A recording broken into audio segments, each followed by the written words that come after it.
Irrational Radio. Create something. Hey everybody, it's Table 13, Part 2, with two people. We are missing a Brett. Today we are going to be talking about the rule of cool versus rules as written. These are two very, I wouldn't say opposite. I would say actually kind of opposite. What would you think? Like, are they opposite? Are they not opposite? That was kind of what we started with. It's like we got sort of a base terms thing. It's like, what what is the rule of cool? And I think to most people, at least, it's sort of, or at least both of us, it seemed like it was basically when you're saying basically to hell with raw because of this certain circumstance, or generally kind of just homebrewing around rules as written to play a slightly different kind of game, right? And yeah, I think, yeah. So yeah, that's a good base description of the two. Is I like rules as written is I think like the where everyone should start for sure. Learning the system is, you're going to only be able to successfully learn it if you follow the rules. If you immediately start homebrewing stuff, you're not going to succeed. Yeah. You have to follow the rules first. It's like jazz, Yeah. You can't like do it, or you can't break the rules properly until you know the rules. Yeah, that's and a how good they're way of putting intended it. to work. It's an excellent way of putting that. And then rule of cool, you can get into some trouble with. I myself have gotten into trouble with rule of cool in terms of like campaigns kind of breaking down because some key rules or some key balance elements were missing from certain players' characters or from my own ruling as a DM, and it made the campaign more like keeping up with unbalanced characters rather than telling a story or like balancing encounters. It was more just fighting broken with broken, which is something that I used to say a lot. I mean, and like there's a place for that, and like I think that's a lot of fun. I think, and also there's another thing we were kind of talking about is in crunchier systems with thicker, more intense rule sets. I think you tend to see way more abridging of the rules as written because there's just so much more to keep track of, and yeah. The odds are better that there's something that works weird compared to how you think it should. Mm-hmm. And so you just kind of say, to hell with it, I'm going to do it. But yeah, I think you're right, though.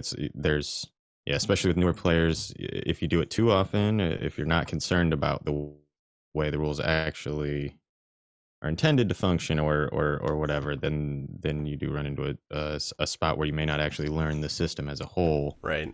And doing more of those kind of changes can then cause more problems, kind of thing. Right, absolutely. So like kind of piggybacking off of that, I suppose, is like like when people have been in campaigns, or at least like for me especially, you run into places where you can't really figure out how to apply rules as written to this scenario.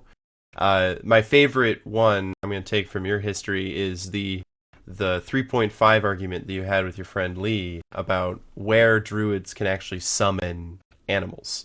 Because it wasn't specifically said that you couldn't like summon the bear that you were summoning just right above the enemy's head, or yeah. So the premise is that basically in 3.5, it was actually this is a fairly common strat. If you've looked around online, a lot of people came across this similar sort of thing. It's like you could do if you summon a bear in the like at the max range of your summoning ability in the air above an enemy, it will then fall like 60 feet in a round, doing the fall damage to both creatures, and then it has a round to attack.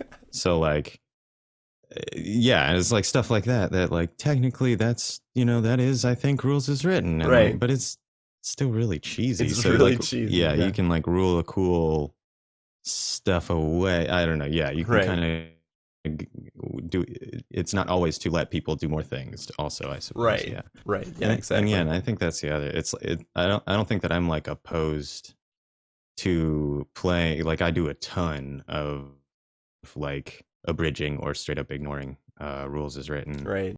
So I don't. Yeah, I've got plenty to say about how both are screwy. Yeah. Right. Just what's an example, I suppose, of so rule of cool. It's really easy to see how you could get in trouble with rule of cool. You know, because like as new players, you stray too far from the rules and you're gonna get in trouble. But where is like a spot where raw gets really really like goofy or doesn't seem to like help the game be more fun and can kind of tie things down? Or give me an example of that. I've got a few. Yeah, I can think of so there's some really ticky-tacky stuff that happens in combat that is weird, rules is written. And you could argue shouldn't work the way it's generally accepted to. Like shields are kind of armor and they're kind of not. And then there's like there's some more that goes into that, I guess. You know, like they're listed in armor proficiency lists, but they're also you know, and they're all under armor in the equipment tables. And there's wording that talks about them, you know, inclusively with other types of armor. But then there's stuff like nobody treats it as armor for the, you know, for whether or not it interacts with mage armor, which specifically says if you don any armor, you lose the benefit of this spell. But everybody just assume, you know, it's just an understood thing that, you know, generally you can get a shield and use mage armor together. And it also doesn't qualify, like there's sage advice stuff that it doesn't qualify for the defensive fighting style thing, which requires that you're wearing some kind of armor. And, it, you know, so it's not, it's, and then there's other armor or there's other wordings in places that are like, you know, shields or armor, you know, and so it kind of makes it sound like it's not the same thing. So there's weird stuff there. I don't know. Sentinel is another one. Like you reduce their movement speed to 0 and they don't move. So they never provoke the attack that you get to take, you know what I mean? So there's like, that's a weird, I saw one recently on Reddit about, throwing daggers in archery proficiency. The difference between a ranged attack and a ranged weapon is something that can get really hair splitty. You know, if you. But then dueling does apply to those, like a thrown weapon, even though it says it's it's specifically for melee weapons, but it doesn't say not melee a melee attack. So yeah, see, that's ranged. If you're making a ranged attack with a melee weapon, you're still allowed to do it. So that's some of the stuff that exists. I think some of the other stuff that's you know, it's not technically rules as written, but it's just like kind of deceptive. Like there's a lot of shit like chill touch. You know, does not do cold damage, is not a touch spell. Oh my goodness. You know, like it has like you know, that's silly. There's sneak attack isn't really about sneaking not anymore. You know, not in 5e. That's for sure. Yeah, like it's a whole. There's so many of these kind of relics of previous eras, that kind of sort of function along the same lines that they used to, but now kind of don't. And there's names that just sort of assume you know how D&D's worked for the past 3 or 4 editions, or all of them or whatever, and it's that stuff will get you in trouble. Another thing, they'll do stuff like charmed is one for sure that they use a lot. Is like there's a condition charmed, but then spell descriptions will say, you know, so and so is charmed. When charmed, you know, under this effect, this is the situation, you know, and it's not the same as the condition, which is, you know, we were in a similar spot, you know, Tuesday or 2 ago, where I had made an item that, like, you know, it's got an entangling shot is what I called it. And like, it mixed us all up because, you know, it was like people were thinking I meant the entangle spell. Some people were confusing it with restrained. And, you know, it's just like if I had not used the word entangle, which is, you know, related to another spell, which is another, and so it's easy to do, especially when you have so many spells and so much stuff. But there's a lot of those kind of weird phrasing stuff, that it's, you have to kind of read it like it's a legal text or something. Right. You know, you got to take everything as a whole, so you can kind of look at it and be like, oh, well, that's clearly not, like, that doesn't fit with what they, you know, have here, or like some other, you know, I don't know. They'll have some, yeah, just detect good and evil, protection from good and evil. Oh man, yeah. They don't have anything to do with alignment. They're Yep. just about outsiders, which, oops, they always did also protect from outsiders, like back into older editions, but they also, you know, had to do with alignment, which is, it's a misnomer when alignment doesn't come into play for that. Yeah, absolutely. Especially when you have on your character sheet, like, I am, you know, like good Right. or evil. And for a new character, that they're a new player, they're going to assume that alignment has a lot more to do with the game than it actually does, just because of how, I mean, like, especially a new player who comes in, like, in this day and age and sees, like, the alignment memes and that kind of thing. I've seen a lot of people get in trouble playing neutral characters or evil characters and completely misunderstanding the alignment system, and like how much has been lost from older editions that had a lot to do with the like mechanics of the game, whereas in Right. 3.5 now it's like a vestigial just little Mhm. bit that just trips people up with things like detect good and evil. Right. Yeah, it's because it's mechanically there's almost zero impact from any alignment stuff. There's almost no Right. spells. There's a few, I think, magic items that may Mhm. have some slightly, but they're like relics or something, and Yeah. it's mostly like, but yeah, so they pretty much worked that out Yeah. of like out of the system as like, yeah, as like a mechanical implication thing, and it's really just kind of a you know, a narrative, whatever you want to do with it sort Right. of deal. Because I think, yeah, it's really hard. I was saying this before, I think in the server at one point, and there's a bit going back and forth about how alignments work. And it's like, you know, people have been talking about alignment since as long as people could talk. And like splitting it up into 9 different boxes, just it's 9 more things you have to argue Right. about before you can actually start talking about morality. So it's a weird thing to try and do. It works very well for picking teams in some epic cosmic struggle, which is what it was like designed to do back in Yeah. like chainmail in the 80s.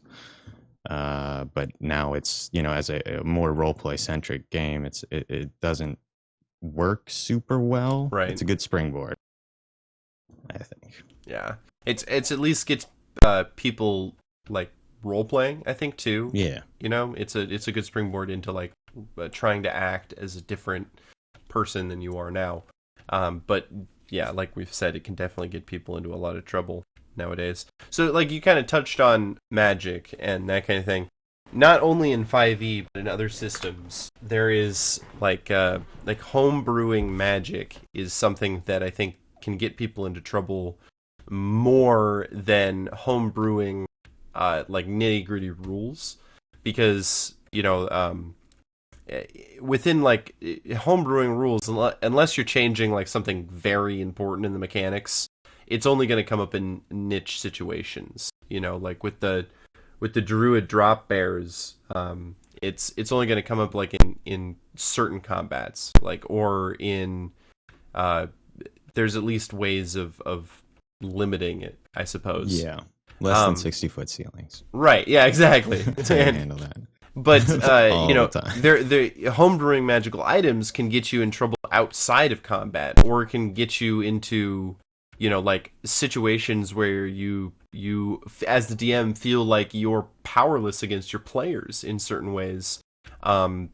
If you're just gonna follow raw, you know, like if it's kind of like a Pandora's box situation. If you screw with magic too much and go too far off the path in terms of what has been laid down in that system, you can Yeah. get into some serious trouble. I think some of that can come from a bit of what I was talking about, is like just misleading language, because a lot of the spells have these like 2 sentences at the beginning that are just fluff text, and they Yeah. don't actually have mechanical implications, but they sound like they talk about what the spell does.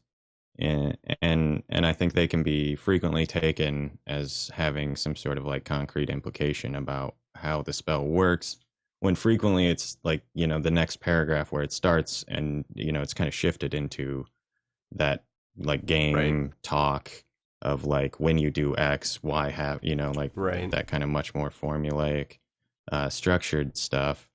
And I think that, so you sort of see stuff like charm person or whatever, and it's sort of like, oh, it should do this because it says it does this right here, and you don't finish reading the whole thing. Or detect thoughts is a book, so you don't read the exact implications. You're just like, all right, it says I can read his mind, cool. Right. And like, down the line, when you realize that stuff isn't working the way it's intended, or that it's like got you in a bind.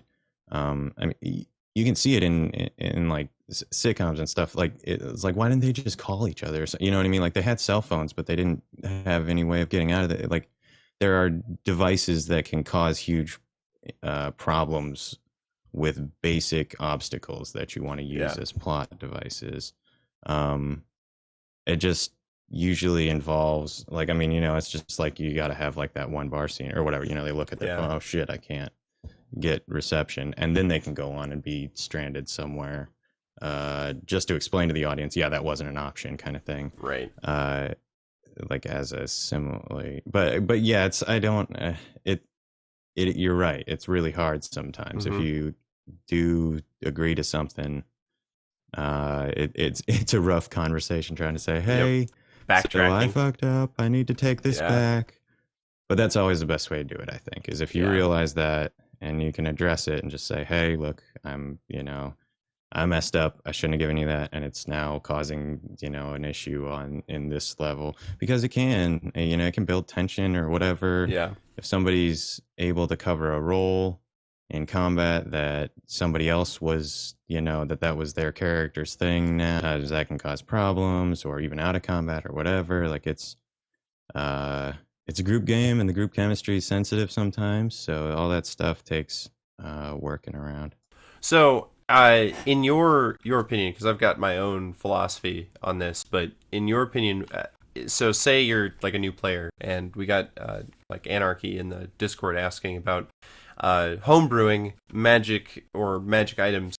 In your opinion, if someone is going to go about homebrewing magic items or magic for 5e, what are things that they should be careful of, and what are some things that are like okay to do, or that don't have a lot of impact? Because like, it's not just spell level. Like, it's not like just attaching spells to sticks, and just like, oh, just stay in cantrips or level 1s and you'll be fine. But someone who's like, I want to make a new spell and then attach that to a wand. What, like, in your opinion, what are the core, like, backbone of 5e that makes it that if you break, you're going to have enormous problems? And what are some things that can be like toyed with and expanded or created without disturbing balance or the system too much? I think the rule, like, so basically, I think it's important that it's not, if it's a powerful thing, that it's not something that they can do in every combat encounter. On the majority of their turns, for example. Like, so you would want like a 3, like, I like a 3 charge kind of thing per long rest is usually pretty good, and like 1 charge for each of these effects, assuming that it has some, like it's a wand, a fireball, or whatever. Right. Like, you don't want it to be able to just be something they're doing every turn, probably.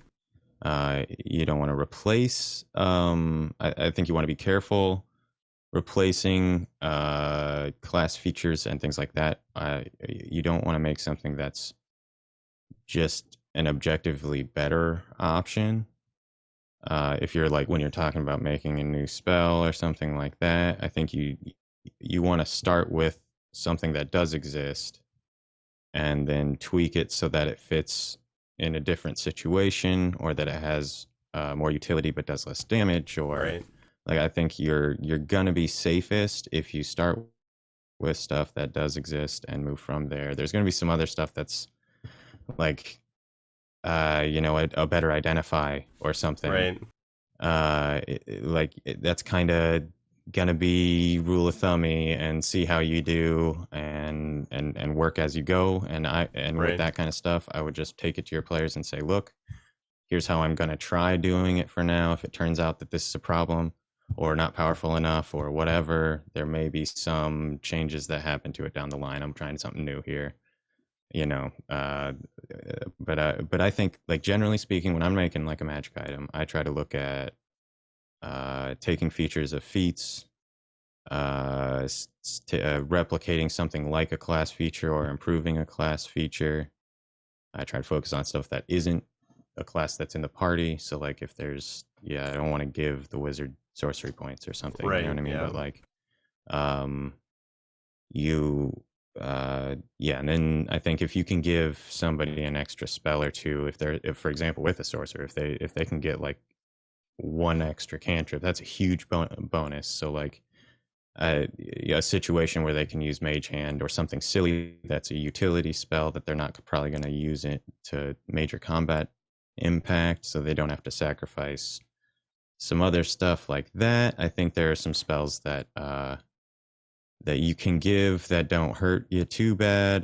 That's one of those things for me, though. You got to be careful sometimes if you're handing out Eldritch Blast or something to random people. It can get you in some trouble. I don't know if that helps or not. That was a meandering, winding. No. I mean, you at least laid down some good ground rules. I think the most important parts were just like, don't replace party members and don't create abilities or magic items that just make people better versions of themselves and allow them to use them every single turn, because then you're just going to unbalance all your encounters because you can't you get yourself at least into an armor.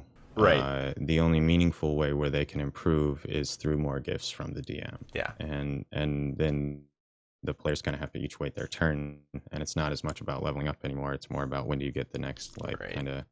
Oh, action economy is another thing you want to be very careful about. It shouldn't you want to be very careful giving people extra action and stuff. Yeah. Because that can get crazy if it's limited and whatever. Then it like there are situations where it's not immediately broken, but that's like in 5e it's really testy. You can get things weird really fast. Yeah, especially with like misuse of bonus action abilities. You can end up like screwing action economy really bad if you allow like multiple bonus actions or something like that. And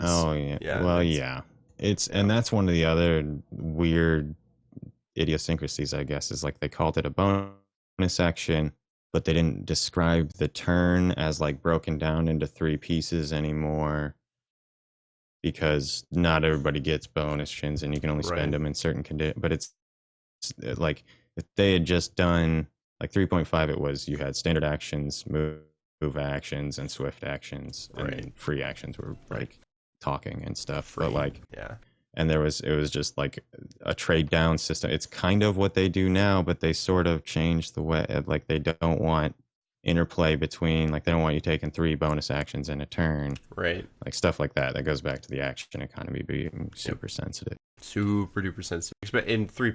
Or in 5e specifically, or D&D in general is very very fickle with action. I come from a system, hero system, where the action economy is in way more varied, because you're like just the turn order.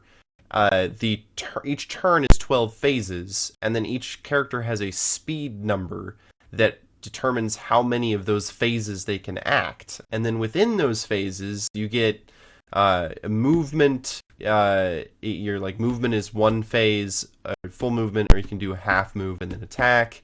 And then you have like 0 phase actions, which you can do as many times as you want to, and there are some abilities that you can get in that system that allow attacking as 0 phase actions.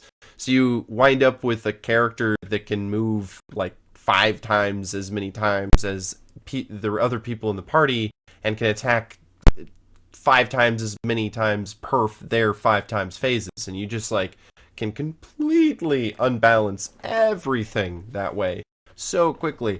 It got to the point where I just never touched the speed stat. Like every encounter, everyone had the same speed stat, no matter the level. just because it made the action economy much easier to balance, and that way it didn't feel like, one person was getting 8 times the number of turns.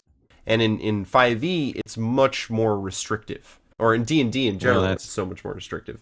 That's the thing. I mean, they did what you did, basically. Yeah, they exactly. Said, okay, everybody has the same speed. Yep. Because this is too complicated, and and you're right. And what Hero System did though is it's very expensive to improve. You spend points to modularly improve individual bits of your character or buy individual powers through fucking calculus.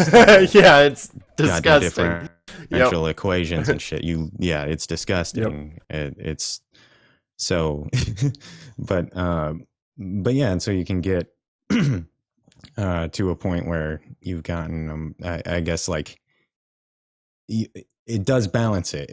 It's a more complicated way of doing it because you're not going to have as many points to spend on doing damage per turn or your per attack or whatever if you're attacking 5 times and taking 5 times more turns. But because you spend it to improve your speed. But I see a lot of people. The problem is taking more action.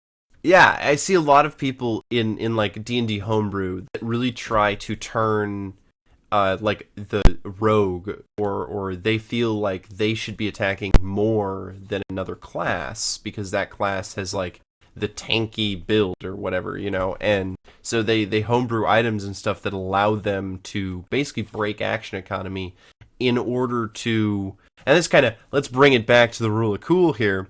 A lot of times I see people try to homebrew items or homebrew magic because they have an idea of how this character or class should be in their head, but in their head is taken from like movies or another game system or a video game or something, and they're like, okay, like I don't like how like a rogue, they're only getting it to attack the same amount of times as a fighter.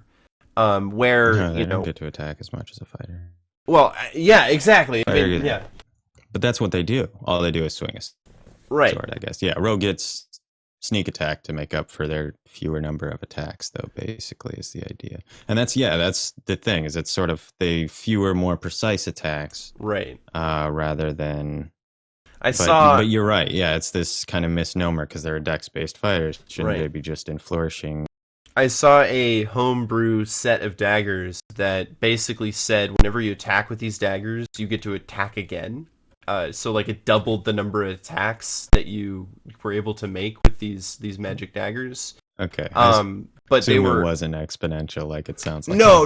Yeah, it's like whenever you would make a normal attack action, instead you make 2 attack actions. Gotcha. Okay. And it's basically an extra attack dagger. Yeah. You're okay. Yeah, exactly. But the way they like justified building this was the damage was half as much as a normal dagger, and they were like, this is because like I want my rogue to be like stab, but then people are pointing out like, well, you still get to double sneak attack, and double twice as many, and just like twice as many chances to apply sneak attack. Anyway, like if you miss with all your other attacks, you still like you're doing 90% of your damage with sneak attack. Then. Yeah, exactly. And so it doesn't matter. You've hit. Yeah, that's so it does. I think there's things.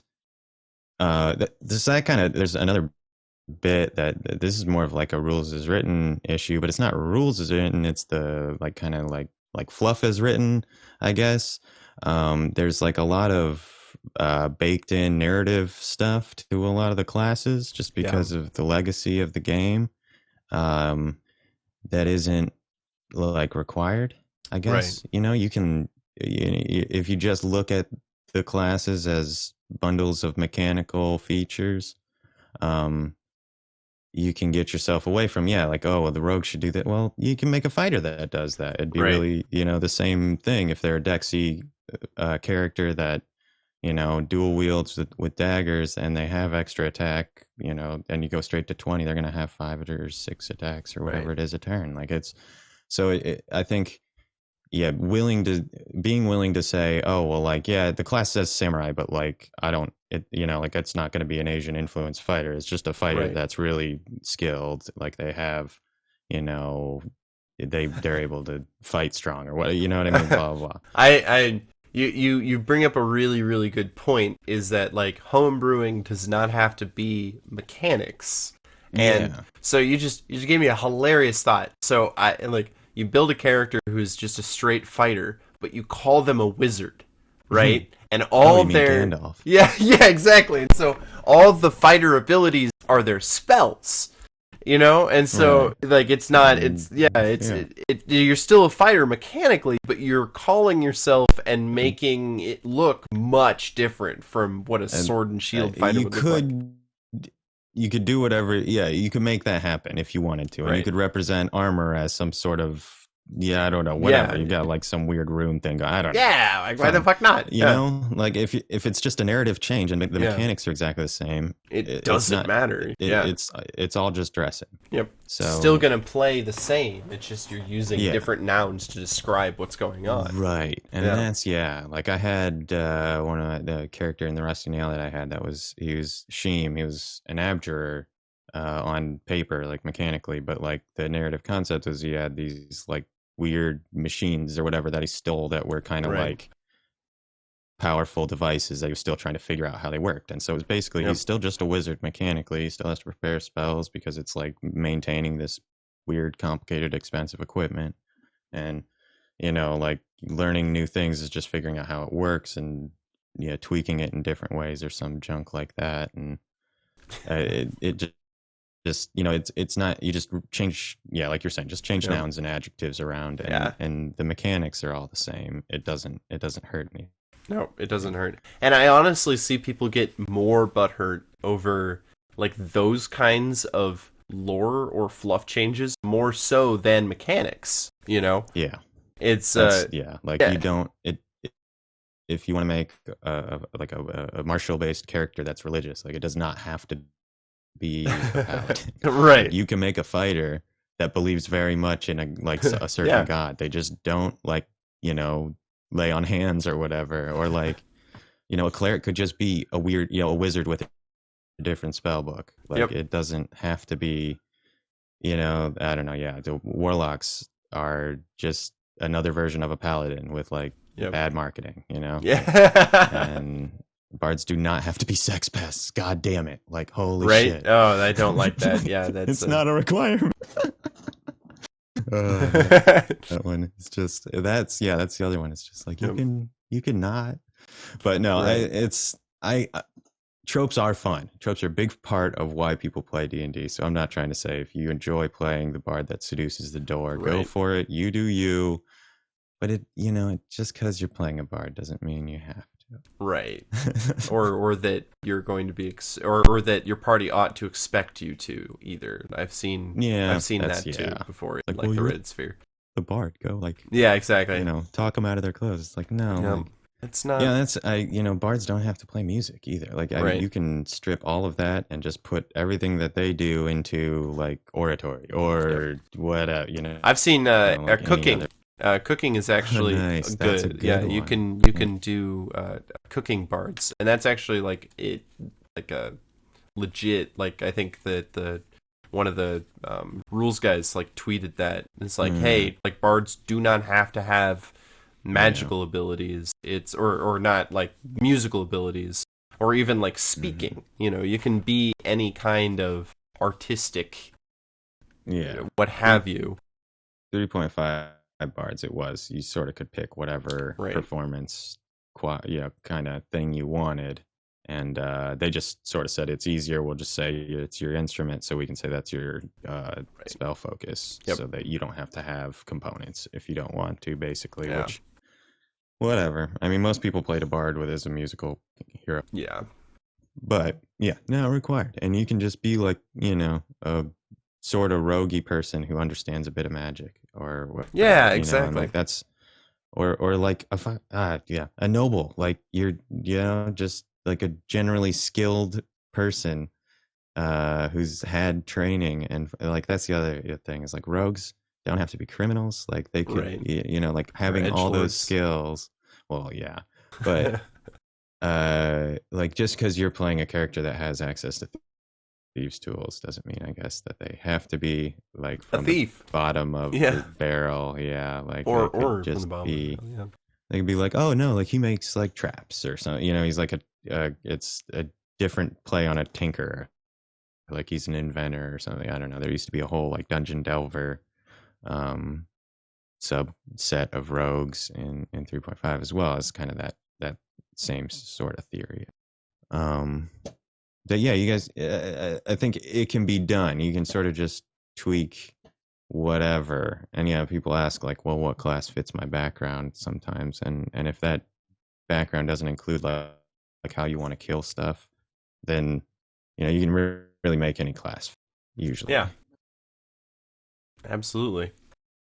It's I really think that this is something that more people should explore in terms of like just kind of getting rid of some of the fluff and putting fluff in it, because I don't see a lot of that in the wider world. It's like people renouncing stuff and kind of trying to go be a little bit more, like Bags said, anti-troping, or it allows you to tell more stories with player characters than it looks like, from what the player handbook says. And you can't fault people for really getting into the tropes in in the classes, because like the player's handbook does not do a very good job of making it seem like you have a lot of options. You open the handbook to wizard and it's just a dude in a robe and a pointy hat, Right. So they're like, oh, if I pick a wizard, I'm gonna have to be a dude with a robe and a pointy hat. Gandalf Right. or Thor or something. It's like, okay. And like, yeah, that's the thing, is there are these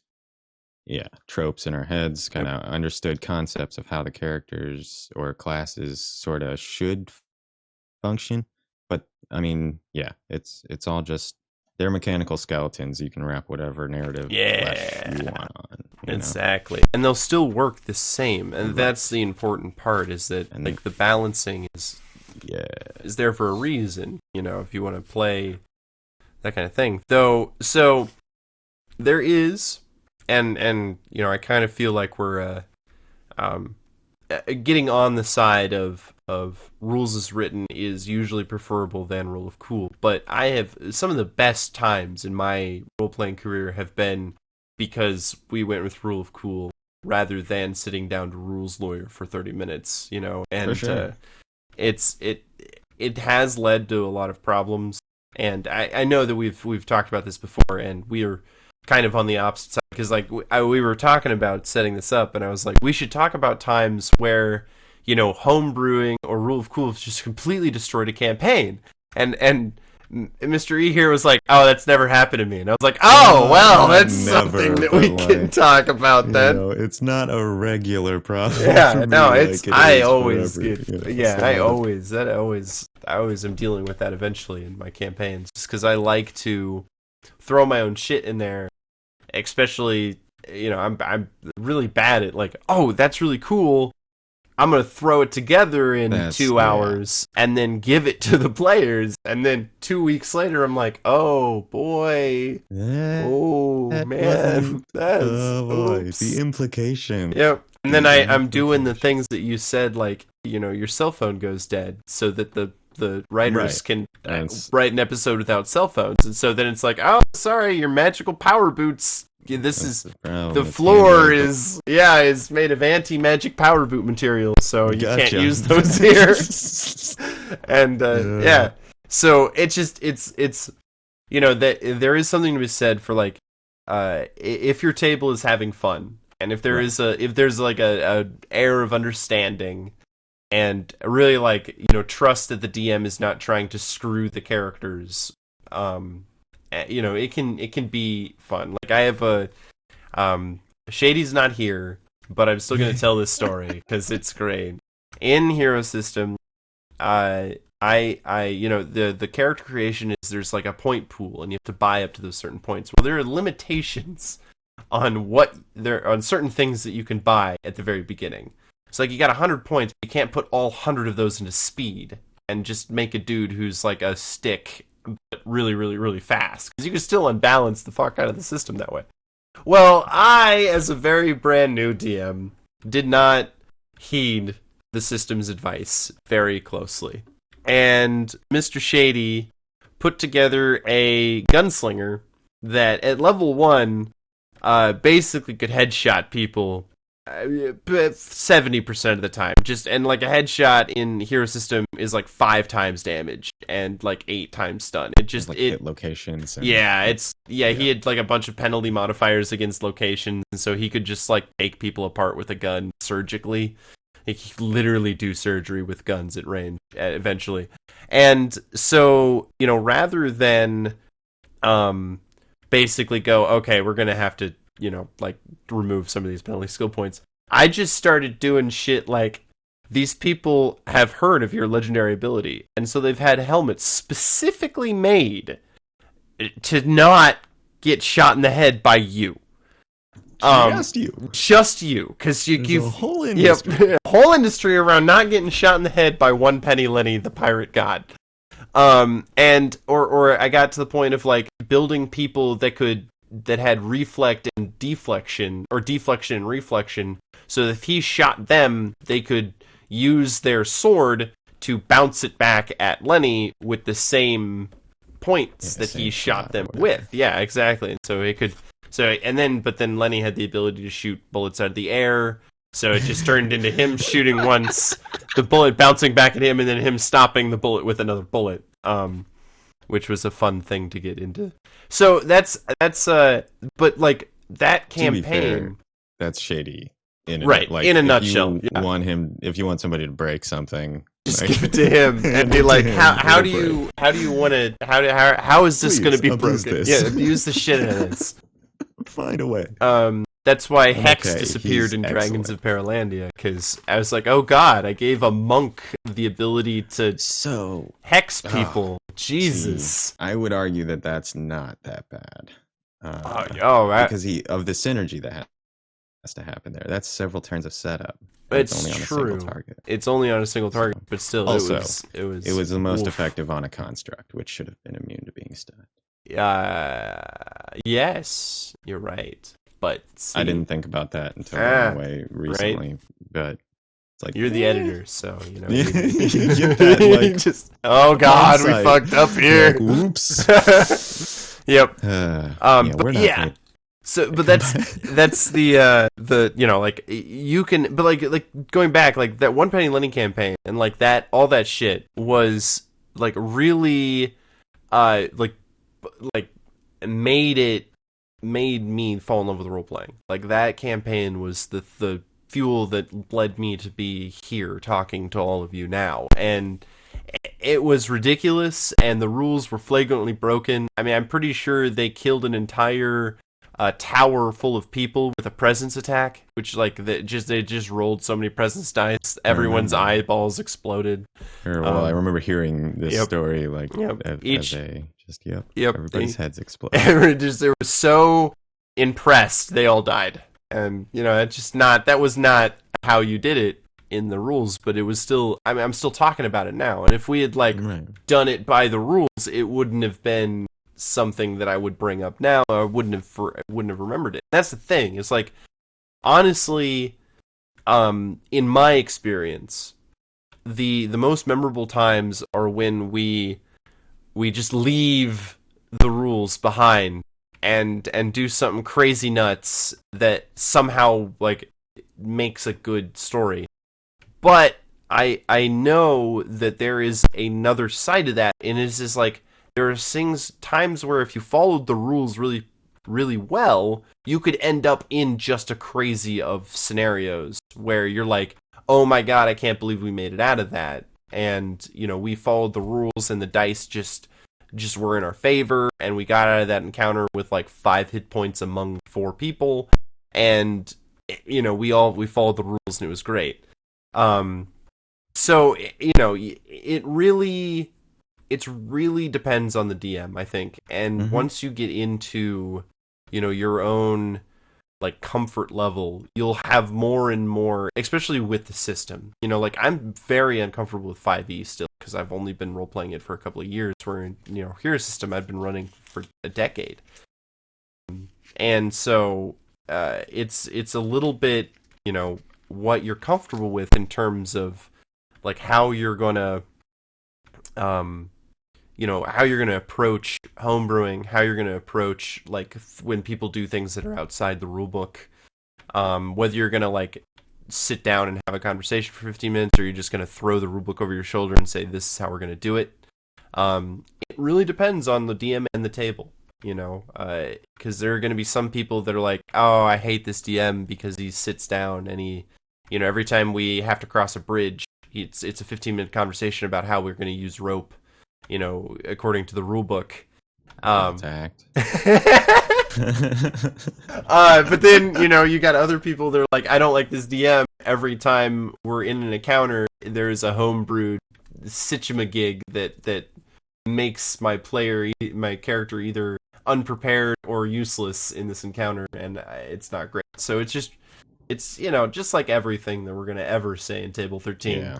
It is up to you, it is up to your table, and these are just the stories from our experiences that bring us to why we're talking about these things now. But yeah, it's I've had definitely some experiences with people breaking, like, oh man, there was some more hero system shenanigans in another campaign that I played where people were just like able to summon an entire continent of zombies, and it's just like, well, great, that was whoopsie daisies, or oops, you wanted 100 dragons and I gave them to you, but now they're flying everywhere and destroying everything. Shit, everything that everyone else has created is now burning. Whoops, damn it. Shit. Damn it.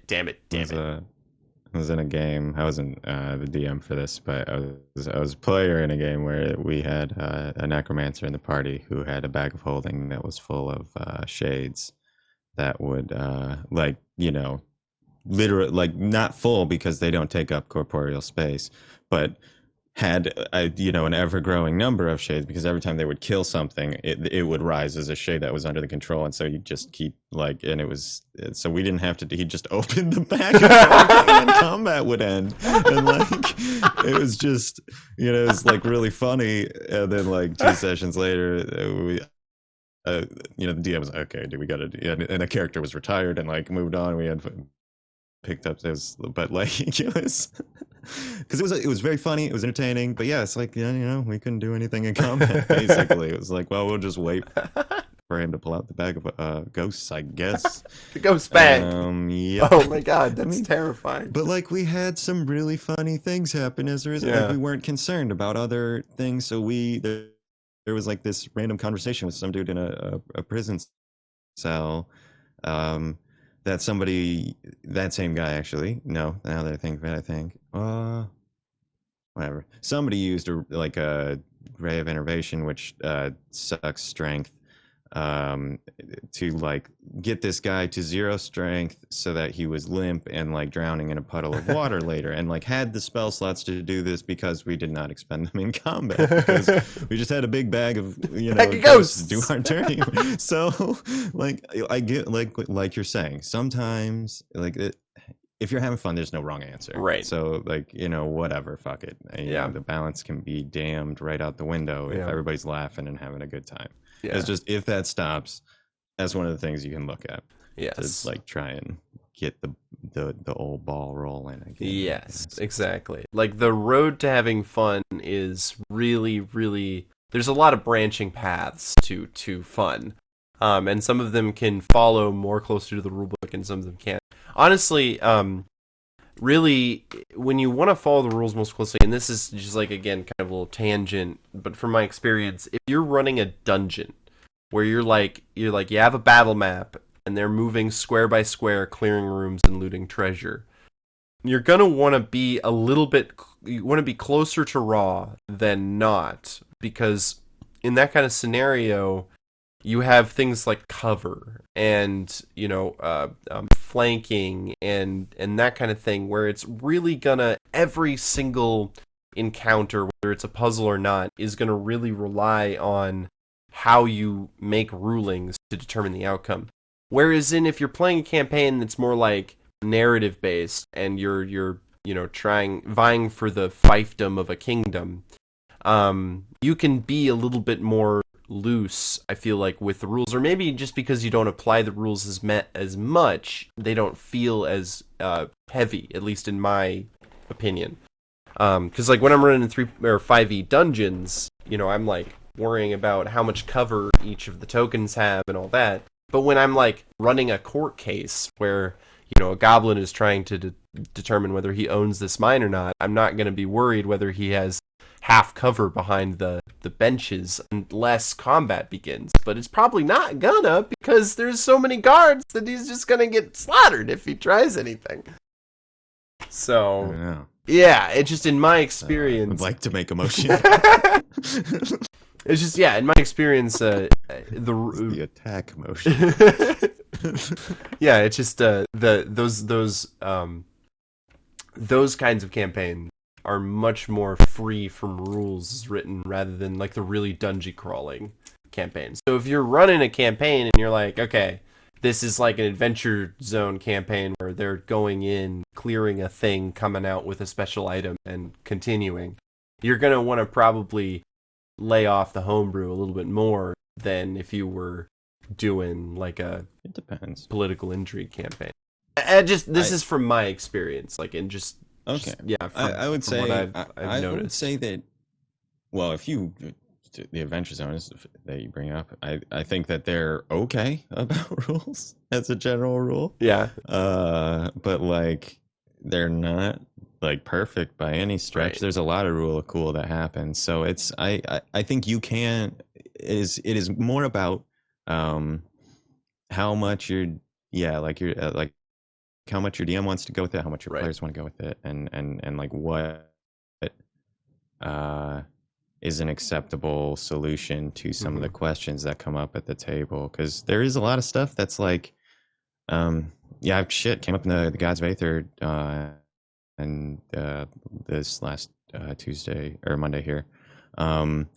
It's like using manacles in combat. Like there aren't rules as written for that. Oh, that's interesting. It just doesn't exist. They talk about the break or escape DC and some of the other stuff like that, but they don't talk about if you were to use them actively in combat. A lot of people online have various opinions about how to handle that or whatever, but at the end of the day, it's what you think rules as intended is. Right. Not there is no definitive answer really.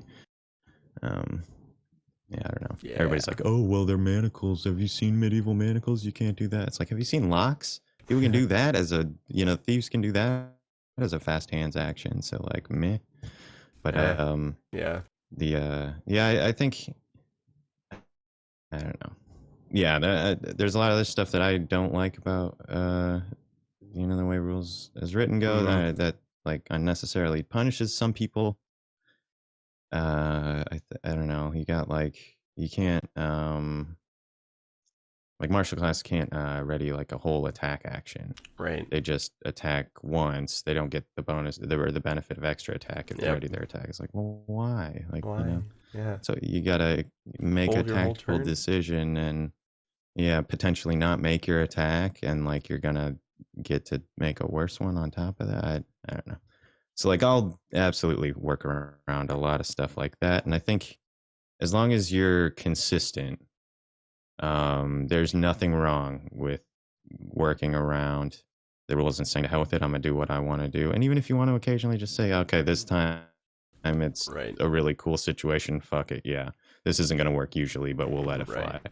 But like, I think if it's too inconsistent, sometimes, players can not know how to interact with the world if they're not sure. Right. If the rules that they, if the mechanisms to do so are clearly marked, if it's like, oh, well, I think that it's going to work this way because that's usually how it's worked, but sometimes he's done it this or, whatever, then it's like people just kind of hunt for the answer that you want to work, so that they can get the path of least resistance or something. But That's a really good point that you bring up, is that no matter what you choose, consistency is probably Yeah. the most important thing, because you're like, you're, as a DM, you're simulating our universe for a party. You're like the physics engine of a video game, and if every time you fired a shot in Call of Duty or something, and the bullet did something different or behaved in a different way, you wouldn't be able to play the game in a meaningful way. You wouldn't be able to plan ahead very far, because you knew that 3 or 4 steps down the road, the mechanics of how you're going to go down are going to be completely different. Yeah, next time you hit sprint, it's going to be grenade. Right. Or, you know Yeah, what exactly. I mean? Like, then Or it's going to be as playing half the game. as fast as sprint was the Right. last time you pressed the button.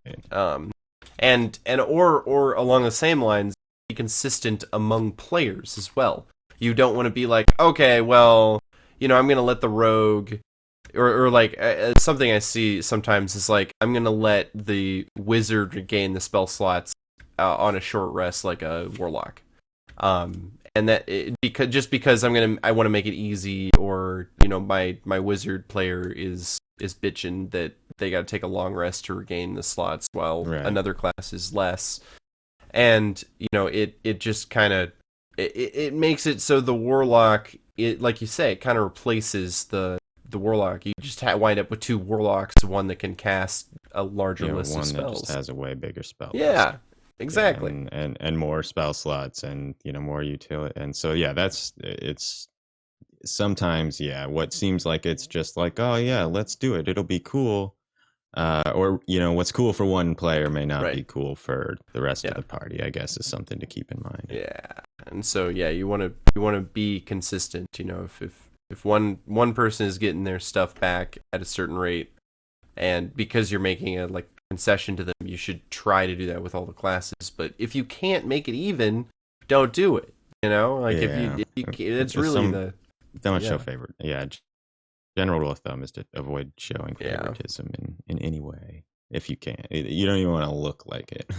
Like, whether or not you're doing it on purpose or if it's actually happening, the perception of it can just erode player confidence, and then it just becomes a less fun atmosphere. Yeah, absolutely.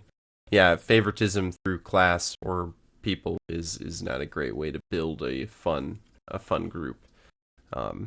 But yeah, and just kind of going back to what we said, like, what does make a fun group is communication and understanding that everyone is here to have fun, and no one is here to lord themselves over another person, or show favoritism to one player or something like that. I think that's a big fear in online games, is that I see a lot of people that have horror stories of joining an online game only for it to be like a help my girlfriend save the world, Right. And I mean, that was IRL D&D stuff. That happens too. It just it's people will say, I'm not dealing with that, and they don't get another party put together usually, because if it's not internet. Yep. So you want to not be that DM. If you take anything else from this entire 2-hour conversation, don't be that DM with your homebrew or with your really cool. Just for God's sake, don't be that DM. Just be friendly to everyone. If somebody gets shit on because of a decision they made, cool. If they get shit on because of a decision you made, then you want to make sure that it's reasonable. Right. It can happen sometimes, but you want to make sure everybody's getting an even amount of crap dumped on them. Yes. Yeah, exactly. Because it's your responsibility as a DM to dump a certain amount of crap on your players, but you want to be fair about it. You don't want to. You don't want to be an equal. Yeah. So that's a little segue, I guess. Here we can kind of talk about into a bathroom break. Oh yeah, and we're gonna segue into a bathroom break. There you go. Oh man. We will be back. Yeah. I kind of got it for a little bit. So yeah. All right. Yeah. Be back in 10 minutes for the last the conclusion. Yeah, last 20 minutes or so. Thank you very much for watching. We'll be back in just a little bit.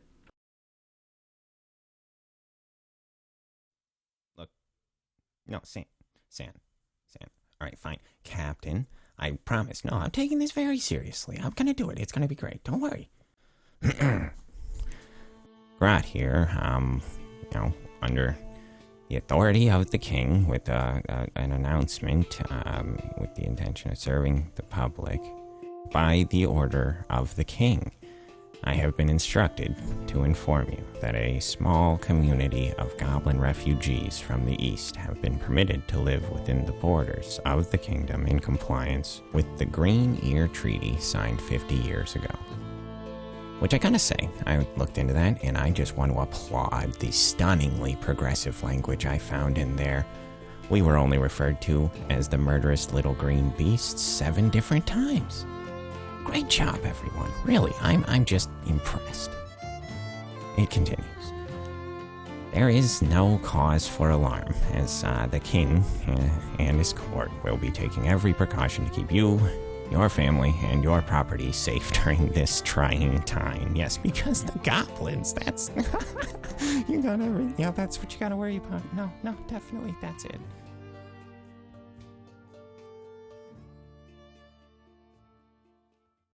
All right, we're back from break here. Hello. Back in the saddle again. So we got a good question here to round off our evening from Bobicus. He asks, how do we make skills cool? And kind of points out that in other systems, or in previous systems in D&D specifically, they were a little bit more customizable and they had a little bit more variety to them. And honestly, the list is very small in 5e. It's super duper tiny. And there isn't, as Babakis points out, there is no lines where you can fill in like knowledge or history or that kind of thing, where in 3.5 and in other systems, that's usually how they treat it, is like skills are pretty easy to create because you just have to assign them to a characteristic role, treat them like every other skill, and then just name it something different. So I would argue that they have simplified the system, which makes that actually easier. They just stripped down the list and tried to get rid of these sort of, like swim being its own skill or jump being its own skill. Yep. Use rope. Right, yeah, where you have these very niche, like, okay, I can jump like 30 feet, but I can't climb kind of stuff happening. But on that same, I guess, kind of token, the other issue, thing that they do have that sort of is supposed to stand in place of some of that stuff is the, like, tool sets. Right. And other proficiencies like that, that do kind of stand in place of some of those other things, like you could use if like it's applicable, but I think the big thing that it comes down to is that they also switched up the way, like it's if you're making a stealth check, it's really a dexterity in parentheses stealth check, or you could have some situation, I'm not sure that stealth is the best example, but like, maybe you're trying to create a disguise for somebody and you want to try and use stealth for that or something. I don't know. Disguise kit's what you should be using for that, whatever. Right. But like, what I mean?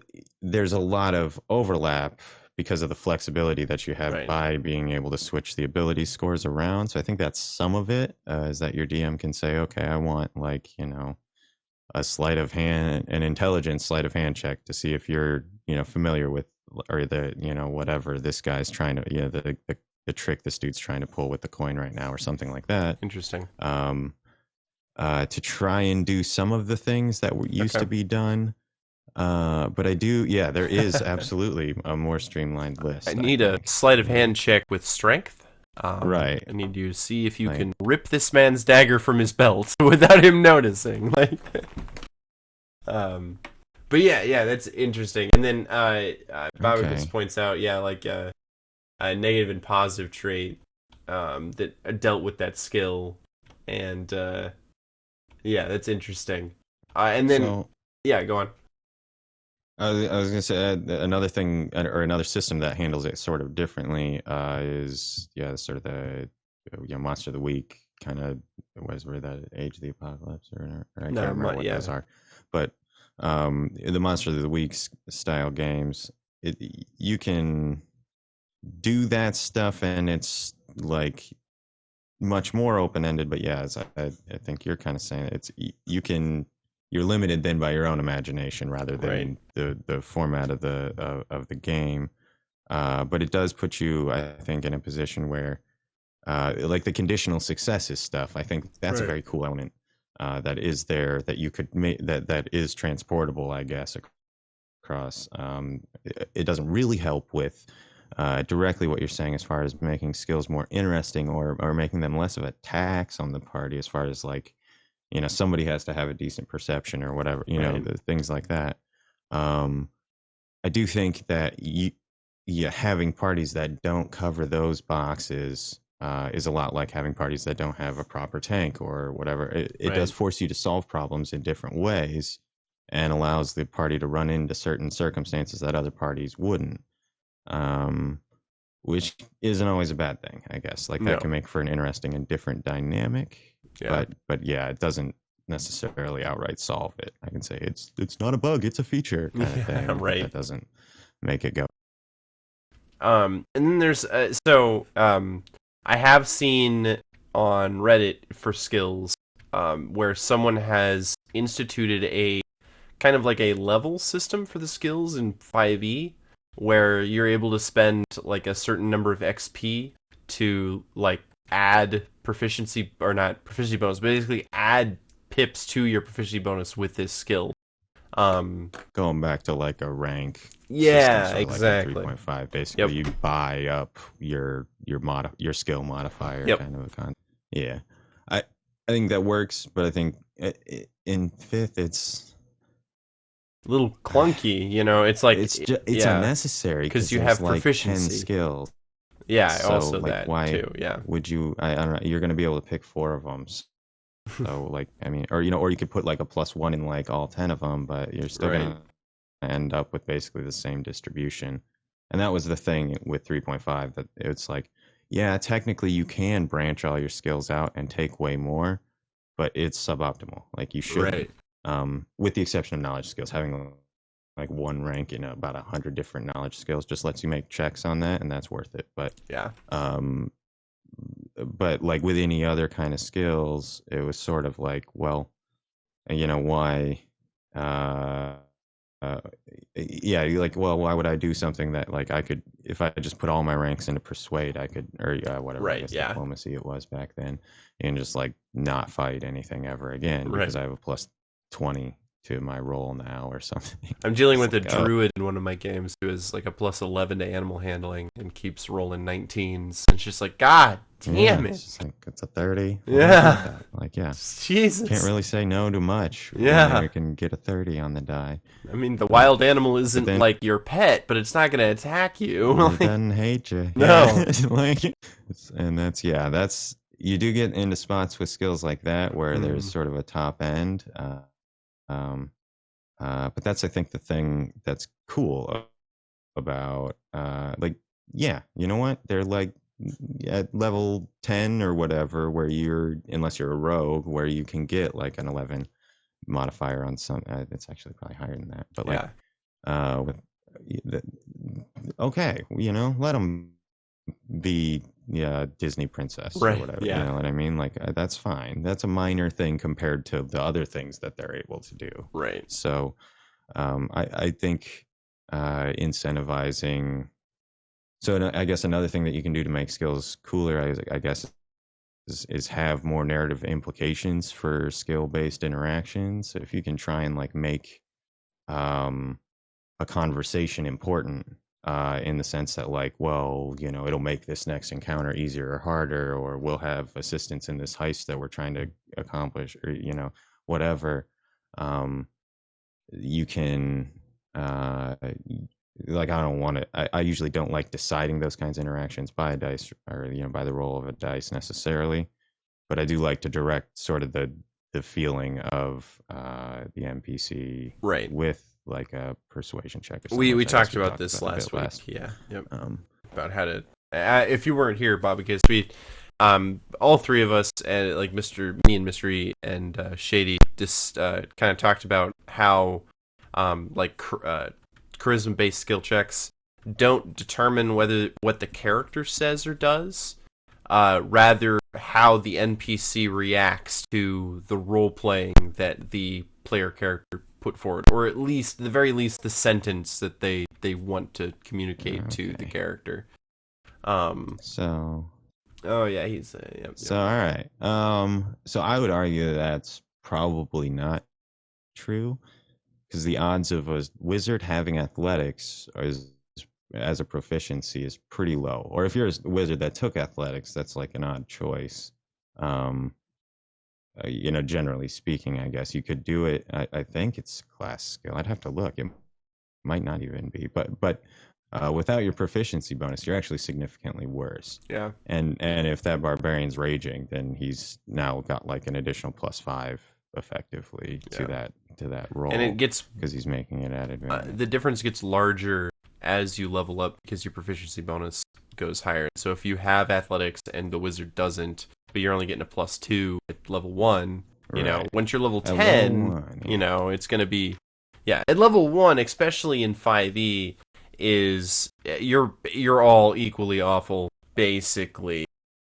Martial classes do have a little bit more of an advantage on the casters, just because they can swing their sword more than the casters can use their. Everybody has real bad damage. saves, and and wizards can drop you in one spell pretty easily. Right. As a general rule, if they get full damage on it. So everybody's on an even keel at first. I like early levels because, I don't know. Yeah, and if you compare a level 1 character to a commoner, like, no comment. Right. Oh, yeah. Way better. Yeah, still a hero. Level 1 characters can just knock them down, yeah. Mm-hmm. Yep. But that's, that's... they are much weaker, comparatively speaking, at level 1 than in past editions, like, 4th for sure, but then, even 3.5, you were not great at level 1, but most of the time you'd start at 2 or 3 in those games. I will say, are you 4 for a hit die if you're a caster? Yeah, right. God, yeah, taking max. But so Bob, because you talking at level 1, because a strength of 20 gives you a +5 modifier, I believe. It's +4 or +5. Yeah. But the proficiency is, and you're gonna only get a +1. Right. Or +2. Quite work +2. You get a +2. Right, but if you're strength level 1, you get a -1. -1 from that. Yep. So you're only getting a +1. I don't think that's it's not quite right. Yeah. The barbarian strength is gonna get raging. It's still gonna get advantage. Yeah. Which is gonna get better. But it's a marginal improvement at lower levels. It gets bigger as they go. I think, though, because the class is split up a little bit more. So if you're worried about that, I would suggest starting at higher level. Just 3's a good starting point. Because you end up splitting up quite a bit, and that the archetypes. Yeah, it splits up, and also DC is also something that you should really think about too, is because so this is I guess something that we can maybe talk about next week too, because it's kind of a brand new topic, but determining DCs is, in my opinion, not something that is okay, so a DC of a wooden door, every wooden door should have the same DC, or health, or because for narrative impact, I have changed the DC based on who's coming up to the plate, or for if I want this character to succeed in a certain way, I will adjust DCs so it makes it easier for them to succeed or fail in the direction that I want. And so that's something that you can play with a little bit in terms of making sure that the strength-based characters are the ones kicking down the doors.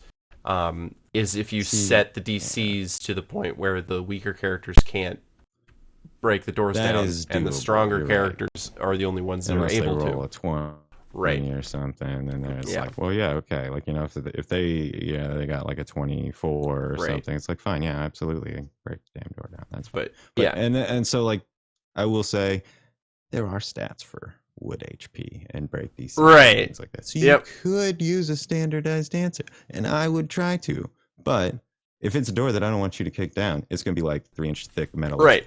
So, you know what I mean? Like, you just won't, it'll be obvious from looking at it that this isn't a door that you try and kick down.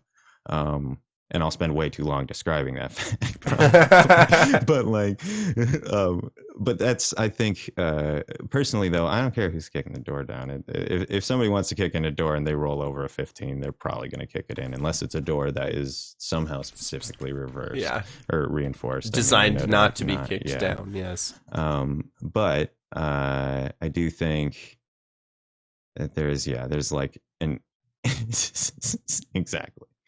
But there is, I don't know. It's I guess a concern though. Yeah, as you like that. That's what it comes down to. Is you got kind of roles that people want to play, and you have to be careful keeping people from stepping on each other's toes. But I think there is some give and take in that, and it can be funny when the wizard comes up and kicks the door down, for example, and like everybody's just like, oh shit. Wow, that's amazing. Yeah, as long as everybody's laughing, not doing anything. Yep. And yeah, I guess we'll end again with the famous table 13 disclaimer is that none of these things that we talk about are hard and fast rules, and you should do whatever makes the most fun happen at your table. We have had quite a bit of experience with having fun in role-playing games, and we have had quite a bit of experience with not having fun in role-playing games. So we've, it's not this is what you ought to do or this is a hard and fast thing. It's just from our experience, this is what we've noticed in our campaigns. And from just, preparing for this this podcast or stream or whatever you call this kind of thing, we found that our experiences have led us to very different conclusions sometimes.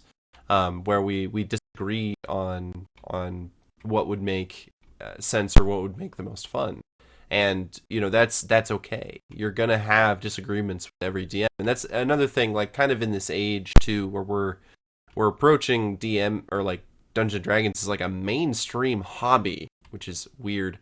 You get like Matt Mercer effects or those kind of things where you want to be the best DM or as good as you can be, and so you listen to advice and you're like, okay, well then I have to do it that way, and then you try it and it doesn't work for you, and then you're like, oh, I guess I suck at DMing, and it's just like, no. It's just like, if someone is left-handed, giving them a pair of right-handed scissors isn't gonna make it any easier for them to cut the paper. Like, just because it works for you doesn't mean it works for everybody. And I guess that kind of goes to giving advice to people as for DMing or even playing a character. Keep in mind like that we're doing. Yeah, exactly. Keep in mind that it's not just because it works for you, it worked for your table, doesn't mean it's going to work for every table.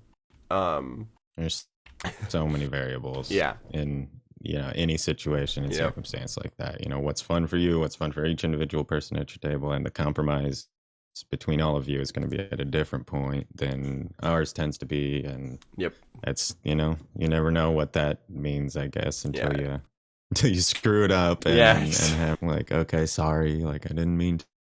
It wasn't because I didn't like you, it's because I misunderstood this thing and just tried to roll with it or whatever. Yeah, exactly. So but we're just about out of time. Thank you very much, everybody who showed up and asked questions. If you like what we're doing and want to see more, we have a Discord. If you're not part of that, join up. We have, if you want to throw some money at us, we have a Patreon.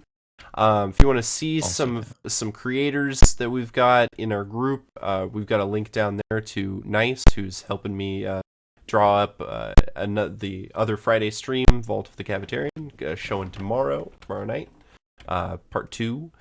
And that's thank you for watching. That's Table 13 Part 2. And yes, Bags, there are left-handed scissors that the metal overlaps the other way, so it doesn't drift the opposite direction. Get it together. Come on! Alright. Everyone. Thank you very much for showing up, and we will see you all next week. Goodbye!